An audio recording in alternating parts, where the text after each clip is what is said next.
Hello guys, আপনারা দেখুন, এটা পূর্ণানী হারবার। পূর্ণানী হারবারের ওই সাইডে রয়েছে দক্ষিণ দিকে হারবার, আর এই সাইডে রয়েছে, এই সাইডেই সব ফাইবার রয়েছে, আর এই খাল দিয়ে ঢুকছে নদীর নালা দিয়ে। এই সাইডে কত বোট ধারে থাকার জায়গা নেই, ওয়েদার খারাপ, এই সাইডে সব বোট রয়েছে।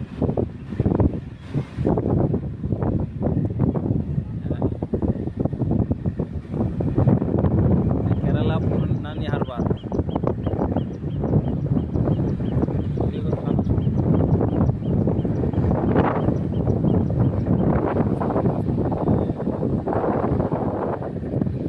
ওইখানে মাটি কাটা জাহাজ রয়েছে, মাটি কাটছে এই জাহাজ।